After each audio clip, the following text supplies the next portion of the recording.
نحمده ونصلي على رسوله الكريم اما بعد فاعوذ بالله من الشيطان الرجيم بسم الله الرحمن الرحيم رب اشرح لي صدري ويسر لي امري واحلل عقدة من لساني يفقهوا قولي۔ السلام علیکم ورحمۃ اللہ وبرکاتہ۔ کہ اللہ سبحانہ وتعالیٰ کی تسبیح کرنے کا کیا فائدہ ہے، اس بارے میں ایک حدیث آتی ہے۔ ابو ذر رضی اللہ عنہ نے عرض کیا، یا رسول اللہ صلی اللہ علیہ وسلم، میرے ماں باپ آپ پر قربان، اللہ عز و جل کو کون سا کلام زیادہ پسند ہے؟ آپ نے فرمایا، جو اللہ تعالیٰ نے اپنے فرشتوں کے لیے پسند کر رکھا ہے، سبحان ربی و بحمدہ، سبحان ربی و بحمدہ۔ حقیقت یہ ہے کہ ساری مخلوق اللہ تعالیٰ کی تسبیح بیان کر رہی ہے۔ قرآن مجید میں آتا ہے، تسبح لہ السماوات السبع والارض ومن فیہن وإن من شیء الا یسبح بحمدہ ولکن لا تفقہون تسبیحہم انہ کان حلیما غفورا۔ ساتوں آسمان اور زمین اور جو کچھ ان میں ہے سب اس کی تسبیح کر رہے ہیں، بلکہ کوئی بھی چیز ایسی نہیں جو اس کی حمد کے ساتھ اس کی تسبیح نہ کر رہی ہو، لیکن تم ان کی تسبیح کو سمجھتے نہیں، کیونکہ ہر ایک کا اپنا اپنا انداز ہے۔ وہ بڑا بردبار اور معاف فرمانے والا ہے۔ سورۃ النور میں بھی اللہ سبحانہ وتعالیٰ فرماتے ہیں، الم تر ان اللہ یسبح لہ من فی السماوات والارض والطیر صافات کل قد علم صلاتہ وتسبیحہ واللہ علیم بما یفعلون۔ کیا تم دیکھتے نہیں کہ آسمانوں اور زمین میں جو کچھ ہے اور فضا میں پر پھیلائے ہوئے پرندے سبھی کے سب یہ اللہ کی تسبیح کر رہے ہیں۔ ہر مخلوق کو اپنی نماز اور تسبیح کا طریقہ معلوم ہے اور اللہ اسے خوب جاننے والا ہے جو وہ کرتے ہیں۔ بہت ہی خوبصورت آیت ہے جس سے یہ پتہ چلتا ہے کہ نمبر ایک، ساری مخلوق تسبیح کر رہی ہے، سب اللہ کے ذکر میں مشغول ہیں، ایک ذرے سے لے کر بڑے بڑے ستارے اور سیارے۔ اور پھر خصوصاً پرندوں کی بات کی گئی، یعنی زمین اور آسمان کی مخلوق تو کر ہی رہی ہے تسبیح، لیکن ان دونوں کے درمیان جو پرندے اڑتے ہوئے نظر آ رہے ہیں اور بعض اوقات صفوں کی شکل میں، یعنی صف باندھے ہوئے یا پر پھیلاتے ہوئے اور سکیڑتے ہوئے یا اڑتے ہوئے، سب مل کر یا اکیلے اکیلے، یہ سب اللہ سبحانہ تعالیٰ کی پاکی بیان کرتے ہیں۔ ویسے بھی آپ نے دیکھا ہوگا کہ صبح اور شام کے اوقات میں بڑے بڑے درختوں پر بیٹھے ہوئے ہزاروں کی تعداد میں پرندے یک زبان ہو کر اللہ سبحانہ وتعالیٰ کی تسبیح کر رہے ہوتے ہیں، ذکر کر رہے ہوتے ہیں۔ فرمایا یہ سب اللہ کی تسبیح کرتے ہیں۔ تیسری بات یہ فرمائی گئی کہ ہر مخلوق کو اپنی نماز اور تسبیح کا طریقہ معلوم ہے۔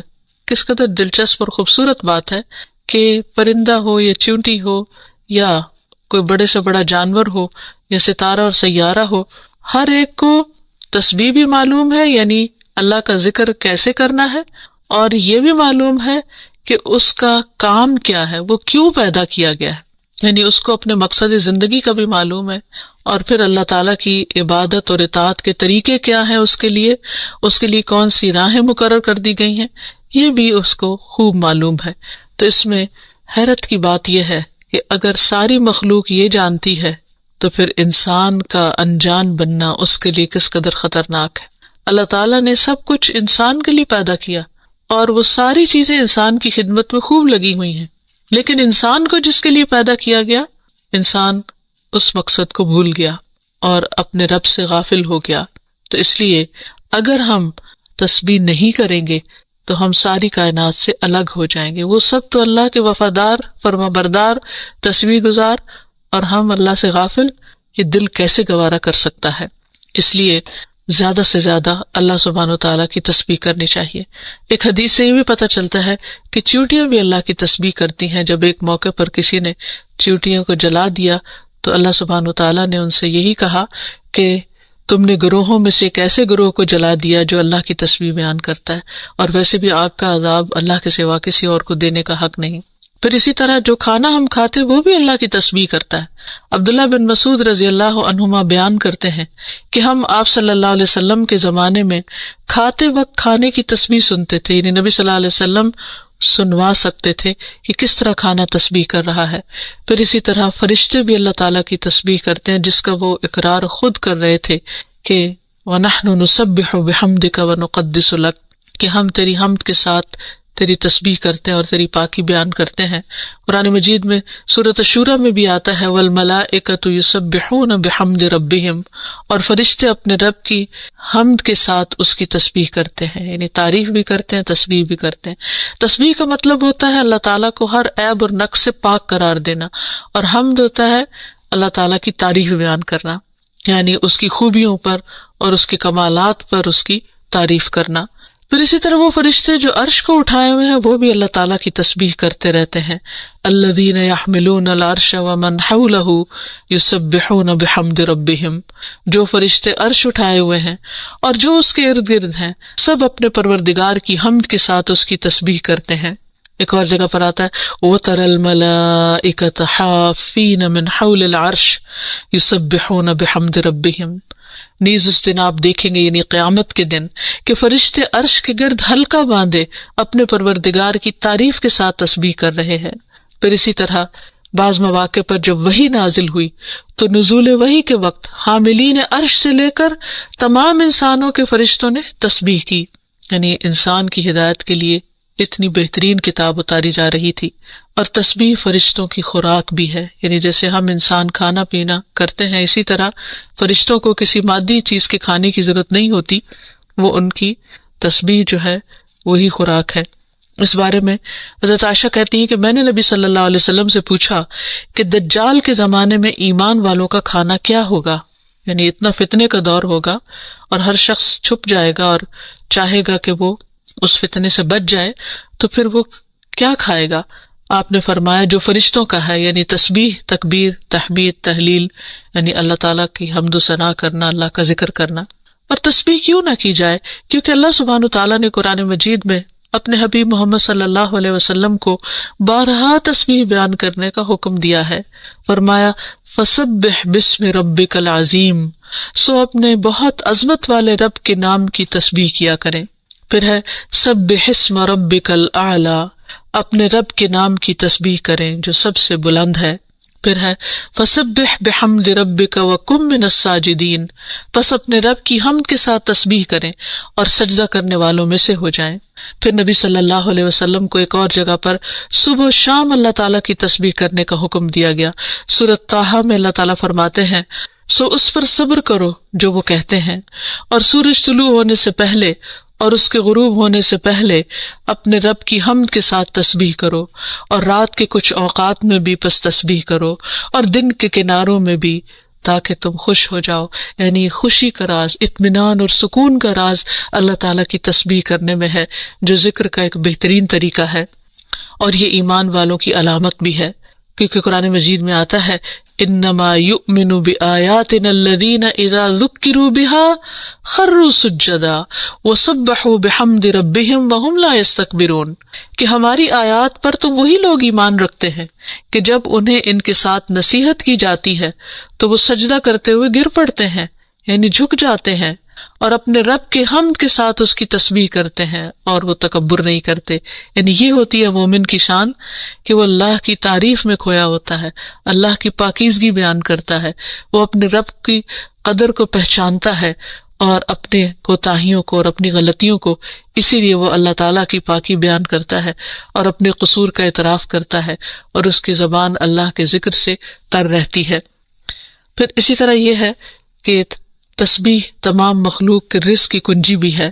اللہ کے نبی نوح علیہ السلام کی وفات کا وقت جب قریب آیا تو انہوں نے اپنے بیٹے سے فرمایا کہ میں تمہیں ایک وصیت کر رہا ہوں، سبحان اللہ و بحمدہ کا ورد کرتے رہنا، یہ ہر چیز کی نماز ہے، اس کے ذریعے مخلوق کو رزق ملتا ہے، تو جو شخص یہ چاہتا ہو کہ اس کے رزق میں کشادگی ہو اسے بھی کثرت کے ساتھ تسبیح کرنی چاہیے۔ جیسے اللہ تعالیٰ قرآن مجید میں حکم بھی دیتے ہیں یا ایھا الذین آمنوا اذکروا اللہ ذکرا کثیرا وسبحوہ بکرۃ واصیلا، اے ایمان والو اللہ کو بکثرت یاد کیا کرو اور صبح و شام اس کی تسبیح بیان کیا کرو۔ یعنی انسان کو خاص طور پر صبح اور شام کے اوقات میں تسبیح کرنی چاہیے، جس کی تفصیل احادیث میں ہمیں ملتی ہے۔ رسول اللہ صلی اللہ علیہ وسلم خود بھی کثرت کے ساتھ سبحان اللہ و بحمدہ استغفر اللہ و اتوب الیہ کثرت سے پڑھا کرتے تھے، کہ پاک ہے اللہ اور اس کی تعریف کے ساتھ، اور میں اللہ تعالیٰ سے بخشش طلب کرتا ہوں اور میں اس کی طرف توبہ کرتا ہوں۔ پھر اسی طرح تسبیح اہل جنت کی پکار بھی ہوگی، دعواہم فیہا سبحانک اللہم، کہ ان کی پکار وہاں ہوگی کہ اے اللہ تو پاک ہے ہر عیب سے، ہر کمی کوتاہی سے، ہر نقص سے، یعنی تو بے عیب ہے، منزہ ہے۔ اور یہ اللہ سبحانہ وتعالیٰ کو نہایت پسند ہے کہ اس کی کوئی مخلوق اس کی پاکی بیان کرے، کیونکہ وہ اس کا مستحق ہے، وہ ہے ہی پاک۔ پھر یہ ہے کہ اہل جنت بھی صبح و شام اللہ تعالیٰ کی تسبیح بیان کریں گے، اس لیے ضروری ہے کہ انسان یہ سلسلہ دنیا سے ہی شروع کر دے۔ اہل جنت کی تسبیح جو ہے وہ ان کی سانسوں میں جاری کر دی جائے گی۔ اور پھر جو لوگ اللہ تعالیٰ کی تسبیح نہیں کرتے وہ دراصل بد نصیب ہیں، کیونکہ وہ اتنی بڑی خیر سے محروم ہو رہے ہیں جو دنیا میں ان کے لیے سکون کا باعث ہے اور آخرت میں ان کے لیے رب کے قرب کا ذریعہ ہوگی۔ تسبیح کے لیے جو الفاظ استعمال ہوتے ہیں اس میں سبحان اللہ و بحمدہ، سبحان ربی الاعلی، سبحان ربی العظیم، یہ تمام کلمات جو ہیں یہ تسبیح کے ہیں۔ اس کے علاوہ ایک اور حدیث سے ہمیں پتہ چلتا ہے، سمرہ بن جندب کہتے ہیں کہ رسول اللہ صلی اللہ علیہ وسلم نے فرمایا، اللہ کے نزدیک سب سے زیادہ محبوب کلمات 4 ہیں، سبحان اللہ والحمد للہ ولا الہ الا اللہ واللہ اکبر، اور تمہیں اس میں سے کسی بھی کلمے سے شروع کرنا نقصان نہ دے گا، یعنی پہلے الحمدللہ بھی کہہ سکتے ہیں یا سبحان اللہ پہلے کہہ سکتے ہیں، لیکن یہ اللہ تعالیٰ کے نہایت پسندیدہ ترین کلمات ہیں۔ پھر اسی طرح آپ صلی اللہ علیہ وسلم نے یہ بھی فرمایا کہ بے شک تم لوگ اللہ کی عظمت کا جو ذکر کرتے ہو، یعنی تسبیح، تحلیل، تحمید، جو الفاظ بھی کہتے ہو، وہ عرش کے ارد گرد چکر لگاتے ہیں، ان کی ایسی بنبناہٹ ہوتی ہے جیسے شہد کی مکھیوں کی بنبناہٹ، وہ اپنے کہنے والے کا ذکر اللہ کے ہاں کرتے ہیں، کیا تم نہیں چاہتے کہ اللہ کے ہاں تمہارا ذکر ہوتا رہے؟ تو اس سے پتہ چلتا ہے کہ انسان اگر یہ چاہتا ہے کہ اللہ سبحانہ وتعالیٰ کے ہاں اس کا ذکر ہو تو اس کو چاہیے کہ دنیا میں وہ کثرت کے ساتھ تسبیح کرے، کیونکہ یہ اس کے لیے تمام چیزوں سے بہتر ہے۔ تسبیحات کا پڑھنا تمام چیزوں سے بہتر ہے۔ ابو ہریرہ کی روایت میں آتا ہے کہ رسول اللہ صلی اللہ علیہ وسلم نے فرمایا، سبحان اللہ والحمد للہ ولا الہ الا اللہ واللہ اکبر، کہ اللہ پاک ہے اور سب تعریفیں اسی کے لیے ہیں، اللہ کے سوا کوئی معبود نہیں اور اللہ سب سے بڑا ہے۔ یہ کہنا میرے نزدیک ہر اس چیز سے محبوب ہے جس پر سورج طلوع ہو، یعنی بڑے بڑے سونے چاندی کے ڈھیر سے بھی زیادہ پسندیدہ تھا نبی صلی اللہ علیہ وسلم کے نزدیک ان کلمات کا ذکر کرنا، ورد کرتے رہنا۔ پھر اسی طرح یہ کلمات جو زبان پر بہت ہلکے ہیں اور میزان میں بہت بھاری ہیں اور الرحمن کو بہت ہی پیارے ہیں، وہ ہے سبحان اللہ و بحمدہ، سبحان اللہ العظیم۔ پھر ایک بار تسبیح پڑھنے سے زمین و آسمان بھر جاتا ہے۔ رسول اللہ صلی اللہ علیہ وسلم نے فرمایا، طہارت نصف ایمان کے برابر ہے، اور الحمدللہ کہنا میزان کو بھر دیتا ہے۔ سبحان اللہ اور الحمدللہ کہنے سے زمین و آسمان کے درمیانی فضا بھر جاتی، یعنی کتنا فاصلہ ہے زمین و آسمان کے بیچ کا، لیکن انسان کیا اس کے لیے بھی اس کو کچھ مشکل ہے کہ اللہ سبحانہ وتعالیٰ کی محبت کے ساتھ پاکی بیان کرے اور تسبیح کرے، جس کا ریوارڈ اتنا بڑا ہے اس کے لیے۔ آج دنیا میں انسان کو وہ نظر نہیں آتا، لیکن کل قیامت کو انسان ایک ایک نیکی کا محتاج ہوگا تو وہاں اس کو اس کی قدر آئے گی۔ اس لیے بہتر ہے کہ آج اپنے لیے انسان ذخیرہ اور سرمایہ اکٹھا کر لے۔ پھر اسی طرح انسان جب تسبیح کرتا ہے تو اس کے گناہ بھی مٹتے ہیں، یعنی ایک طرف اس کی نیکیوں میں اضافہ ہوتا ہے اور دوسری طرف اس کے گناہوں کو جھاڑنے کا ذریعہ بنتا ہے۔ انس رضی اللہ عنہ کہتے ہیں کہ رسول اللہ صلی اللہ علیہ وسلم ایک ایسے درخت کے پاس سے گزرے جس کے پتے سوکھ چکے تھے، آپ نے اس پر لاٹھی ماری تو اس کے پتے جھڑنے لگے، پھر آپ نے فرمایا، الحمدللہ و سبحان اللہ ولا الہ الا اللہ واللہ اکبر سے اسی طرح گناہ جھڑتے ہیں جس طرح اس درخت کے پتے جھڑے ہیں۔ پھر اسی طرح یہ 100 اونٹوں سے افضل عمل ہے۔ نبی صلی اللہ علیہ وسلم نے فرمایا، جس نے سورج طلوع ہونے اور اس کے غروب ہونے سے قبل 100 بار سبحان اللہ کہا تو یہ اس کے لیے 100 اونٹوں سے بہتر ہے، یعنی اتنی بڑی کمائی اور نیکیوں کا اتنا بڑا ذخیرہ ہے۔ پھر اسی طرح تسبیح کے کچھ اور کلمات ہیں، کہ جن سے آسمان کے دروازے کھل جاتے ہیں۔ ابن عمر کہتے ہیں کہ ہم رسول اللہ صلی اللہ علیہ وسلم کے ساتھ نماز پڑھ رہے تھے کہ جماعت میں سے ایک آدمی نے کہا اللہ اکبر کبیرہ والحمد للہ کثیرا وسبحان اللہ بکرۃ واصیلا، تو رسول اللہ صلی اللہ علیہ وسلم نے فرمایا اس طرح کے کلمات کہنے والا کون ہے؟ جماعت میں سے ایک آدمی نے عرض کیا اے اللہ کے رسول میں ہوں۔ آپ نے فرمایا کہ مجھے تعجب ہوا کہ اس کے لیے آسمان کے دروازے کھولے گئے۔ ابن عمر فرماتے ہیں کہ میں نے ان کلمات کو پھر کبھی نہیں چھوڑا جب سے اس کے بارے میں نے رسول اللہ صلی اللہ علیہ وسلم کو یہ فرماتے ہوئے سنا، کیا کہ اس شخص کے لیے آسمان کے دروازے کھول دیے گئے، یعنی ان کلمات کے پڑھنے کی وجہ سے۔ پھر تسبیحات کا پڑھنا جنت میں درخت لگانے کا سبب بنتا ہے۔ پھر اسی طرح انسان کے تمام جوڑوں کا صدقہ ہر روز اس پر واجب ہو جاتا ہے، اور یہ تسبیحات اس کے لیے ہر جوڑ سے صدقے کا باعث بنتی ہیں۔ پھر یہ ہے کہ تسبیحات عمر میں اضافے کا ذریعہ بھی بنتی ہیں۔ نبی صلی اللہ علیہ وسلم نے فرمایا اللہ کے نزدیک اس مومن سے افضل کوئی نہیں جسے حالت اسلام میں لمبی عمر دی گئی ہو اس کی تسبیح و تکبیر اور تحلیل کی وجہ سے۔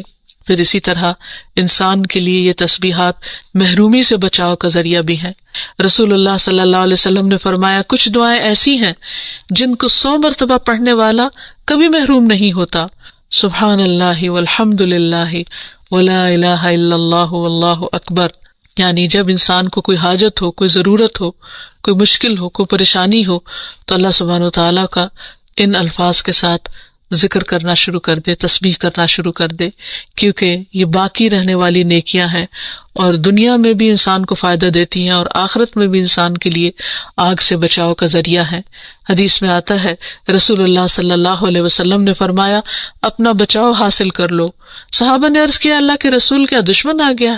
آپ نے فرمایا نہیں، لیکن جہنم سے تمہارا بچاؤ سبحان اللہ والحمد للہ ولا الہ الا اللہ واللہ اکبر سے ہے، اور یہی کلمات باقیات صالحات ہیں۔ پھر اسی طرح دل کی گھٹن اور سینے کی تنگی کا علاج بھی تسبیح میں ہے۔ پریشانی، ڈر اور خوف کو دور کرنے کا ذریعہ بھی تسبیحات ہیں۔ تو ہر موقع کی مناسبت سے انسان کو تسبیح کرتے رہنا چاہیے۔ جب نعمت کی تکمیل ہو، جیسے نبی صلی اللہ علیہ وسلم نے جب اپنا مشن مکمل کر لیا اور اللہ سبحانہ وتعالیٰ نے ان کی گواہی دے دی کہ ان کا کام پورا ہو چکا ہے، تو اس وقت یہ صورت نازل ہوئی اذا جاء نصر اللہ والفتح ورأیت الناس يدخلون فی دین اللہ افواجا فسبح بحمد ربک واستغفر انہ کان توابا۔ جب اللہ کی مدد اور فتح آ جائے اور تو لوگوں کو دیکھے کہ وہ اللہ کے دین میں فوج در فوج داخل ہو رہے ہیں، تو اپنے رب کی حمد کے ساتھ تسبیح کرو اور اس سے بخشش مانگو، بے شک یقیناً وہ بڑا توبہ قبول کرنے والا ہے۔ پھر اسی طرح یہ ہے کہ انسان کو صبح و شام سبحان اللہ و بحمدہ کی تسبیح کرنی چاہیے۔ جو ایسا کرے اس کے تمام گناہ معاف کر دیے جاتے ہیں، خاص سمندر کی جھاگ برابر ہی کیوں نہ ہو۔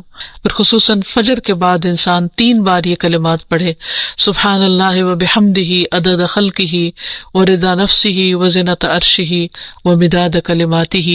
اللہ کی تعریف اور اسی کی پاکی ہے، اس کی مخلوق کی تعداد کے برابر، اس کی رضا اور اس کے عرش کے وزن اور اس کے کلمات کی سیاہی کے برابر، یعنی اللہ سبحانہ وتعالیٰ کی تعریف ہر چیز سے زیادہ۔ پھر اسی طرح یہ ہے کہ فجر کے بعد اور عصر کے بعد خصوصی طور پر تسبیح کا وقت ہوتا ہے اور ساری مخلوق اس وقت تسبیح میں مشغول ہوتی ہے۔ پھر رکوع اور سجدوں میں اللہ تعالیٰ کی تسبیح بیان کرنی چاہیے۔ نماز کے بعد تسبیحات فاطمہ پڑھنی چاہیے۔ سوتے وقت وہ تسبیحات پڑھنی چاہیے جو نبی صلی اللہ علیہ وسلم نے حضرت فاطمہ کو سکھائی تھی۔ پھر اسی طرح نبی صلی اللہ علیہ وسلم رات کو جب تک نیند نہیں آتی تھی مسلسل تسبیح کرتے رہتے تھے۔ پھر اسی طرح قرآن مجید پڑھتے ہوئے جو آیات آپ کو خوش کرتی ہیں ان پر آپ اللہ سبحانہ وتعالیٰ کی تسبیح بیان کرتے۔ پھر اسی طرح بجلی کڑکنے پر یسبح الرعد بحمدہ والملائکۃ من خیفتہ کا پڑھنا۔ پھر بلندی سے اترتے وقت سبحان اللہ کی تسبیح کرنا۔ پھر جب کوئی چیز انسان کو فیسینیٹ کرے، تعجب ہو، کوئی چیز حیران کرے یا اچھی معلوم ہو، اس وقت سبحان اللہ کہنا۔ یہ تمام چیزیں سنت سے ثابت ہیں۔ اللہ تعالیٰ سے دعا ہے کہ وہ ہمیں ان لوگوں میں شامل کر لے جو اس کی تسبیح کرنے سے محبت رکھتے ہیں۔ وآخر دعوانا ان الحمد للہ رب العالمین۔ السلام علیکم ورحمۃ اللہ وبرکاتہ۔